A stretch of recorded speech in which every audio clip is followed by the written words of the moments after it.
எந்த ஒரு பொருளுக்கும் விலை இல்லை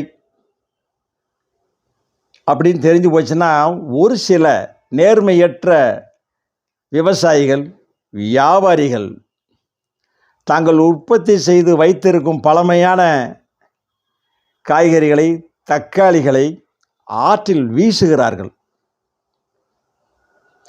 பூ என்ன பூவாக இருந்தாலும் சரி, விலை இல்லையா பாருங்கள், எவ்வளவு கொடுமையான. ஏன் 10 கோயிலுக்கு கொடுக்கலாம், ஏழைகளுக்கு அன்னதானம் கொடுக்குற மாதிரி இந்த காய்கறிகளை கூட்டு ஏழைகளுக்கு கொடுக்கலாம்.